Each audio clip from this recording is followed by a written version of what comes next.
नमस्कार। स्वागत है आपका आपके अपने चैनल पिंड इमोशंस पे।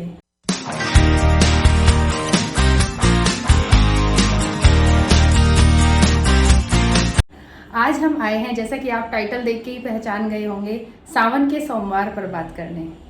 मार्कंडू ऋषि के पुत्र मार्कंडे जी ने सावन के महीने में शिव की घोर तपस्या की और उसमें उन्होंने महामृत्युंजय मंत्र की रचना की, जिसके सामने मृत्यु के देवता यमराज भी नतमस्तक होते हैं। अगर आप पूरे साल सिर्फ सावन के महीने में शिव की आराधना करते हैं तो आप पर भगवान शिव की असीम कृपा बनी रहती है और आप अकाल मृत्यु या किसी भी तरह के दुख भय से दूर रहते हैं। भगवान शिव को सावन का महीना इसलिए भी अत्यंत प्रिय है क्योंकि इसी महीने में वो अपनी ससुराल गए थे और वहाँ पर उनका स्वागत जलाभिषेक और अर्घ्य देकर किया गया था। इसी सावन मास में समुद्र मंथन हुआ था, जिसमें हलाहल विष निकला था, जिसे पीकर भगवान शिव ने संपूर्ण सृष्टि की रक्षा की थी। विष का प्रभाव शिव पर कम से कम हो या ना हो, इसीलिए देवताओं ने उन्हें जल अर्पित किया था। इसीलिए शिवलिंग पर हम जल अर्पित करते हैं। शिव पुराण में भी इसका उल्लेख है कि शिव पर जल अर्पित किया जाता है। कहते हैं कि भगवान शिव स्वयं ही जल है, इसलिए उन्हें जल अत्यंत प्रिय है। इसलिए भी भगवान शिव पर शिवलिंग पर जल अर्पण करने की परंपरा है। सावन महीने में भगवान विष्णु निद्रा में चले जाते हैं, जिस कारण भी संपूर्ण सृष्टि का भार भगवान शिव के सिर आ जाता है और इसीलिए हम भगवान शिव की इस विशेष महीने में आराधना करते हैं। शिवलिंग पर जल चढ़ाकर, बेलपत्र चढ़ाकर, दूध, दही, घी, सब जो हमारी पंचामृत होते हैं या फिर जिसे हम चढ़ा सकते हैं या जिसे हम अर्पित कर सकते हैं, हम वो इस दौरान शिव को हम अर्पित करते हैं। इसमें आप गन्ने का रस और धतूरा आपने सुना होगा और भी बहुत सारे फूल फल हम भगवान शिव को चढ़ाते हैं या अर्पित करते हैं। चढ़ाना तो नहीं बोलेंगे, अर्पण बोलेंगे। वर्षा ऋतु के आगमन के बाद सावन के महीने की पहली बरसात का असर होता है हमारी वनस्पतियों पर, और वही वनस्पतियां खाते हैं हमारे दूध देने वाले एनिमल्स, गाय, भैंस। तो उनका जो दूषित प्रभाव है, उनके जो जर्म्स हैं, इंसेक्ट्स जो उसमें पैदा होते हैं, वो हमारे दूध में आ जाते हैं। तो ये दूध ना पीने का सलाह दी जाती गई है हमारे ऋषि मुनियों के द्वारा। क्यों? क्योंकि हमारे जो महादेव हैं वो तो विष पीने वाले हैं, विष ग्रहण करने वाले हैं। तो जो ये विषैला दूध हो जाता है, जो विषैली सब्जियां हो जाती हैं, पत्ते हो जाते हैं, तो उन सब का प्रभाव कौन हर सकता है? महादेव हर सकते हैं। तो इसीलिए सावन के महीने में विशेष महत्व है शिवलिंग पर दूध चढ़ाने का। हमारे वेदों में कहा गया है कि इस महीने में दूध और दही नहीं पीना चाहिए, जिसमें हमारे शरीर में वात का पित्त विकार एक बन जाते हैं। इसीलिए हम जो ये दूध होता है, दूध को कभी नाली में तो आप नहीं डाल सकते, तो इसीलिए हम जो दूध होता है वो शिव को अर्पित करते हैं। शिव को वैसे वर्ष भर आप जल अर्पण करते हैं, पर इस विशेष महीने में दूध, दही, घी सबसे ज़्यादा अर्पित किया जाता है। और आप अपने धर्म के बारे में ज़रूर जानें। जो लोग आपसे कहते हैं कि दूध बिखेर दिया गया, गिरा देते हैं, किसी दान दे देना चाहिए, तो उन्हें इस महीने का कारण भी बताना चाहिए। आपको फैक्ट्स पता होने चाहिए। तो इसका यही कारण है कि इस पूरे महीने में इंसेक्ट्स का प्रजनन बहुत ज़्यादा होता है। सभी प्रजातियों में प्रजनन होता है। जो कीड़े मकोड़े, जो छोटे छोटे जीव होते हैं, वो फूल पत्तियों में रहते हैं, जिस कारण जब उन्हें गाय भैंस खाती है और उसका इफ़ेक्ट उनके दूध पर भी पड़ेगा। इसीलिए हमारे जो बड़े बुजुर्ग थे, उन्होंने दूध दही को शिव को अर्पित करने को कहा, क्योंकि हम भगवान के माध्यम से चीज़ें जल्दी कर जाते हैं। अगर हमसे छोड़ने के लिए बोलते तो कोई भी नहीं छोड़ने वाला था। तो इसकी यही कारण है कि हम शिव को इस महीने में बहुत ज़्यादा दूध घी अर्पित करते हैं। 2018 वो साल था जब हमने पहले ज्योतिर्लिंग की यात्रा की थी। हालांकि हम ज्योतिर्लिंग की यात्रा के उद्देश्य से हमने यात्रा नहीं की थी, बस ऐसे ही महादेव ने बुला लिया था। वहाँ जाकर हमें इतनी सकारात्मक ऊर्जा का अनुभव हुआ कि हमने पता लगाया कि इस मंदिर में ऐसा क्या खास है। हम गए थे, बताऊंगी कौन से मंदिर गए थे। तो हमने वहाँ जाके ये पता लगाया कि कौन सा मंदिर है, तो हमने गूगल किया और हमें पता चला ओ माय गॉड, ये तो ज्योतिर्लिंग है। और वहाँ की जो सकारात्मक ऊर्जा थी वो वाकई बहुत प्रभावित करने वाली थी। और फिर हमने निश्चय लिया, एक्चुअली हम निश्चय लेने वाले कोई नहीं होते, महादेव ने हमसे कहा कि अब तुम्हें पूरे 12 ज्योतिर्लिंग करने होंगे। अभी तक हम 5 ज्योतिर्लिंग कर चुके हैं। बिल्कुल, पहला ज्योतिर्लिंग हमारा है त्र्यंबकेश्वर ज्योतिर्लिंग नासिक, और यही वो मंदिर था जहाँ से हमारी यात्रा शुरू होती है। और दूसरा ज्योतिर्लिंग है कृष्णेश्वर, जो कि भक्ति का प्रतीक है। तीसरा ज्योतिर्लिंग हमारा था भीमाशंकर ज्योतिर्लिंग, पूना, महाराष्ट्र। और हमारा चौथा ज्योतिर्लिंग है ओमकारेश्वर, नर्मदा नदी के किनारे। अगर आप कभी ओमकारेश्वर जाएं तो नर्मदा नदी में स्नान जरूर करें। पांचवा ज्योतिर्लिंग हम गए महाकालेश्वर ज्योतिर्लिंग, उज्जैन। महाकालेश्वर की जो वहाँ अनुभव था वो अनुपम था, उसकी तो बात ही निराली है। कहते हैं कि अगर आप 12 ज्योतिर्लिंग नहीं कर सकते हैं तो आप सिर्फ महाकाल हो आइए, और महाकाल का दर्शन का पुण्य आप 12 के बराबर प्राप्त करेंगे। महाकाल को बोलते हैं, ये पूरी जो पृथ्वी है उसका नाभि है। मतलब जो आपको पता भी होगा, जब बच्चा जन्म लेता है वो अपनी माँ से गर्भनाल से जुड़ा रहता है, तो ऐसे ही ये पूरी पृथ्वी का केंद्र है। और यहाँ पर आप जाएंगे तो बहुत पॉजिटिव एनर्जी महसूस करने वाले हैं। सब कुछ भूलने वाला क्षण होता है जब आप महाकाल के उस गर्भगृह में होते हैं या वहाँ आप दर्शन करते हैं। चलिए थोड़ा पुण्य कमाते हैं, क्योंकि मैंने सुना है कि 12 ज्योतिर्लिंगों की सिर्फ चर्चा से ही बहुत पुण्य मिलता है, तो हम भी थोड़ा पुण्य कमाते हैं। असल में ये पुण्य कमाने का विचार आया यहाँ से कि जब हमने अभी आखिर की 2 ज्योतिर्लिंग की यात्राएं की, तो बहुत सारी क्वेरीज आई मुझे इंस्टाग्राम पे, व्हाट्सएप पे कि 12 ज्योतिर्लिंग में कौन कौन से ज्योतिर्लिंग आते हैं। मुझे बड़ी हैरानी हुई कि सनातन धर्मी होने के बावजूद हम नहीं जानते कि 12 ज्योतिर्लिंग कौन से हैं। और इसमें मैं उन लोगों को कोई दोष नहीं दूंगी, क्योंकि हमें भी नहीं पता था 2018 से पहले तक। तो इस सावन के महीने में हम 12 ज्योतिर्लिंग की आपसे चर्चा करने वाले हैं।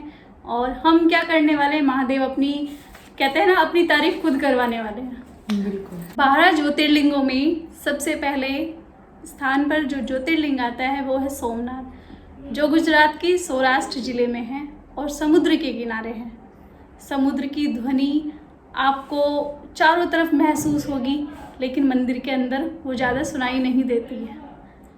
और यहाँ कहते हैं कि भगवान चंद्रदेव ने भगवान शिव की आराधना की, इस वजह से भगवान शिव ने अपने आप को वहाँ शिवलिंग के रूप में स्थापित किया।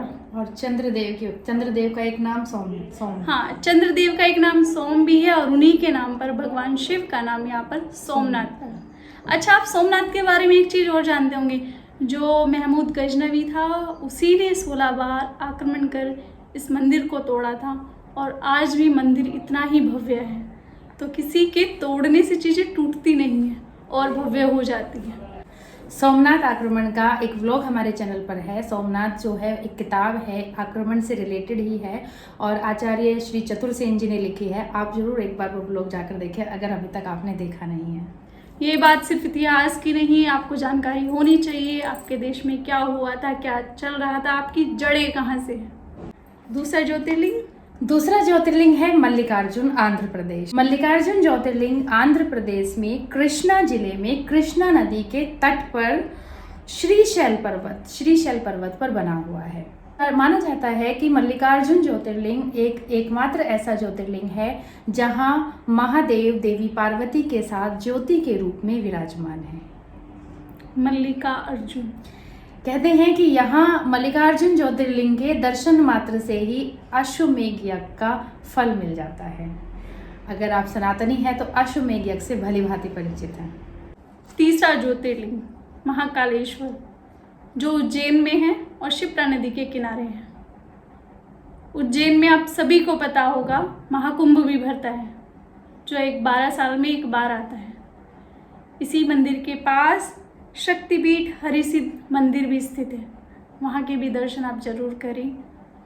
मॉर्निंग में 4 बजे के आसपास, 4 बजे से स्टार्ट हो जाती है मंगला आरती, और जो भस्म आरती होती है आप उसमें भी शामिल जरूर हों। एक बार अगर आप जा रहे हैं महाकाल तो थोड़ा सा गूगल करें या व्लॉग्स देख कर जाएँ। वहाँ के नियम कानून भी आपको पता होने चाहिए। महिलाओं के लिए साड़ी अनिवार्य है, पुरुषों के लिए धोती। धोती और कुर्ता। धोती और कुर्ता, और धोती भी सिली हुई नहीं, हाँ, सिली हुई नहीं होनी बंधी चाहिए। हुई। चौथा ज्योतिर्लिंग है ओंकारेश्वर ज्योतिर्लिंग। जैसे कि हम बता चुके हैं कि मध्य प्रदेश के इंदौर के पास खंडवा जिले में नर्मदा नदी के तट पर ये ज्योतिर्लिंग स्थित। ओंकारेश्वर ज्योतिर्लिंग की खासियत ये है कि पहाड़ी के चारों ओर देखने पर और ऊंचाई से अगर आप इसको देखेंगे तो आपको दिखाई देगा ओम की आकृति, इसीलिए इसका नाम है ओंकारेश्वर ज्योतिर्लिंग। पांचवा ज्योतिर्लिंग केदारनाथ, जो कि उत्तराखंड में स्थित है। गौरीकुंड से केदारनाथ की दूरी लगभग 16 किलोमीटर है, जो आपको पैदल तय करनी होगी। और यह मंदिर जो ज्योतिर्लिंग है शीत ऋतु में बंद रहता है, क्योंकि वहाँ बहुत ज़्यादा बर्फबारी होती है। दूसरा, अगर आप यहाँ की यात्रा कर रहे हैं तो व्लॉगिंग के चक्कर में ना जाएं, या अपनी व्लॉगिंग का सोच समझ के जाएं। व्लॉगिंग यहाँ बंद हो चुकी है। मान्यता है कि पांडवों ने यहाँ पर भगवान शिव की आराधना की थी और भगवान शिव ने इन्हें यहाँ बैल के रूप में दर्शन दिए थे। भीमाशंकर ज्योतिर्लिंग, जो कि है पूना में सह्याद्री पर्वत श्रेणी पर स्थित है, और भीमाशंकर को मोटेश्वर महादेव भी कहा जाता है, क्योंकि सभी ज्योतिर्लिंग में सबसे मोटी शिवलिंग इसी ज्योतिर्लिंग की है। गोलू सी भीमा नदी के किनारे है। और भीमा के बारे में भी यहाँ पे कहानी है। कुंभकर्ण का पुत्र था रामायण काल में भीम। कुंभकर्ण को मारा था भगवान वैष्णु के अवतार श्री राम ने, और उनको बदला लेना था। किसको? भीम को, उनके पुत्र को बदला लेना था विष्णु जी से। तो इसलिए उन्होंने घोर तपस्या की महादेव की। बाद में महादेव ने उन्हें दर्शन दिए, और दर्शन देकर उन्हें समझाया कि जो कुंभकर्ण है उन्हें एक्चुअली मृत्यु नहीं मोक्ष मिला था भगवान विष्णु के हाथों, श्री राम के हाथों। तो अब भीमा जी ने उनकी बात को माना, महादेव की बात को सिराखों पे रखा, और अपना जो बदला लेने का इरादा था उसे बदल दिया। उसके बाद उन्होंने महादेव से कहा कि यहाँ पे मेरा मन बदला है, तो मैं चाहता हूँ कि आप यहीं पे विराजमान हो। तो महादेव वहाँ विराजमान हुए, उन्हीं के नाम से भीमाशंकर महादेव। सातवां ज्योतिर्लिंग काशी विश्वनाथ, आप सभी जानते होंगे और सभी ने चर्चा भी सुनी। शिव की नगरी और विश्व का सबसे पुराना शहर। काशी को 7 पुरियों में से एक माना जाता है। मान्यता है कि यहाँ पर भगवान शिव माता पार्वती के साथ विराजते हैं, और प्रतिदिन आज भी देवता यहाँ आराधना के लिए आते हैं। दूसरा, जो व्यक्ति यहाँ मृत्यु प्राप्त करता है उसे मोक्ष की प्राप्ति होती है। 8वां ज्योतिर्लिंग त्र्यंबकेश्वर ज्योतिर्लिंग, नासिक, महाराष्ट्र। मंदिर के पास ब्रह्मगिरी पर्वत है। इसी पर्वत से गोदावरी नदी शुरू होती है। गोदावरी, जिसे दक्षिण की गंगा भी कहते हैं। त्र्यंबकेश्वर ज्योतिर्लिंग का नाम त्र्यंबक इसलिए पड़ा क्योंकि यहाँ पर जो महादेव त्रिदेव हैं वो तीनों विराजमान है, ब्रह्म, विष्णु और महेश। इस शिवलिंग में माना जाता है कि इस शिवलिंग में इन तीनों का वास है, इसलिए इसको कहा जाता है त्र्यंबकेश्वर ज्योतिर्लिंग। जो पिंडी है ना, उसमें छोटे छोटे से 3 वो बने हुए हैं। आप ध्यान से देखेंगे तभी देख पाएंगे। यहाँ पे ऋषि गौतम ने तपस्या की थी महादेव की, और उन्हीं की तपस्या से प्रसन्न होकर महादेव यहाँ पर विराजमान हुए थे। अच्छा, जो वो कहानी है या जो वो दंत कथा है या जो भी कहानी है यहाँ के पीछे, कि जो उनकी पत्नी थी, उनके आंगन में वो तीनों देव बच्चे के रूप में पालने में लेटे थे, वो यहीं से रिलेटेड है। वो यहीं से रिलेटेड है। आप किसी को भी पता हो तो कमेंट सेक्शन में जरूर कमेंट करें। 9वां ज्योतिर्लिंग भगवान वैद्यनाथ, जो कि झारखंड के देवघर में स्थित है। मान्यता है कि एक बार रावण ने भगवान शिव की घोर तपस्या की और उन्हें प्रसन्न कर लिया। जिस शिवलिंग को बनाकर रावण तप कर रहा था, उसी में भगवान शिव प्रकट हुए, और रावण ने उनसे वर मांगा कि आप मेरे साथ लंका चलेंगे। भगवान शिव ने उन्हें वरदान दिया, ठीक है मैं लंका चलूँगा, लेकिन मेरी एक शर्त है, इस शिवलिंग को यहाँ से उठाकर जहाँ तुम रख दोगे मैं वहीं बैठ जाऊँगा। तो रावण ने कहा ठीक है, मैं लंका ही ले जाकर उसको शिवलिंग को रखने वाला हूँ। लेकिन बीच में लघुशंका के कारण रावण ने उसे शिवलिंग को देवघर में रख दिया। उसके बाद उसने बहुत कोशिश की उठाने की, लेकिन वो शिवलिंग को हिला नहीं पाया। इस रावण अपनी नगरी लौट गया और बाकी सभी देवताओं ने इस शिवलिंग की पूजा अर्चना की। तभी से यहाँ पर भगवान शिव, भगवान महादेव विराजमान है। 10वां ज्योतिर्लिंग है नागेश्वर, जो गुजरात की द्वारका नगरी से थोड़ी सी ही दूरी पर स्थित है। नागेश्वर, नागों का देवता, नागों का ईश्वर। तो महादेव को नागों का ईश्वर कहा जाता है, नागों का देवता कहा जाता है। तो इन्हीं के नाम पे इस ज्योतिर्लिंग का नाम है नागेश्वर ज्योतिर्लिंग। अच्छा, आप एक चीज और बताइए, भगवान शिव के गले में जो नाग पड़ा होता है उसका नाम क्या है? कमेंट सेक्शन में कीजिए। 11वां ज्योतिर्लिंग रामेश्वरम, जो कि तमिलनाडु में स्थित है। मान्यता है कि भगवान श्री राम ने लंका विजय के समय, वापसी के समय यहाँ पर शिवलिंग बनाकर महादेव की पूजा की थी, इसीलिए इसे रामेश्वर नाम से जाना जाता है। 12वां ज्योतिर्लिंग है घृष्णेश्वर ज्योतिर्लिंग। इसे घूष्मेश्वर ज्योतिर्लिंग भी कहते हैं। ये महाराष्ट्र के औरंगाबाद जिले में दौलताबाद क्षेत्र में स्थित है। पुराने समय में एक ऋषि थे और उनकी पत्नी थी सुदेहा। सुदेहा के कोई संतान नहीं थी, तो सुदेहा ने अपनी छोटी बहन घुष्मा से शादी करवा दी अपने पति की। घुष्मा बहुत बड़ी शिव भक्त थी, वो हमेशा शिव भक्ति में ही लीन रहती थी। तो उसको पुत्र पैदा हुआ तो जो उसकी बड़ी बहन थी सुदेहा, वो घुष्मा से जलने लगी। जलन के कारण उसने उसके जीवित पुत्र को नदी में बहा दिया। पुत्र की तत्काल प्रभाव से मृत्यु हो गई। घुष्मा को पता चला तो उसने बिना दुख मनाए शिवजी की पूजा जारी रखी। शिवजी उसकी पूजा से इतने प्रसन्न हुए, माँ की ममता से बढ़कर तो क्या था। तो शिवजी उसकी पूजा से इतने प्रसन्न हुए कि उन्होंने उन्हें दर्शन दिए और उनके पुत्र को जीवित लौटा दिया। घुष्मा ने उनसे प्रार्थना की कि हे महादेव, आप यहाँ पर विराजमान रहिए। तब से महादेव यहाँ पर ज्योति रूप में विराजमान है और इसलिए इसका नाम है, घुष्मा के नाम पे घृष्णेश्वर या घुष्मेश्वर ज्योतिर्लिंग। ये थी हमारी 12 ज्योतिर्लिंगों की यात्रा, जो कि सावन के महीने में हमने आपके साथ चर्चा के रूप में पूरी की। हमारी महादेव से प्रार्थना है कि हमारे ही तरह आप सभी के जीवन में भी आए सावन झूम के। सावन की सभी को बहुत बहुत शुभकामनाएं। धन्यवाद। हर हर महादेव। हर हर महादेव।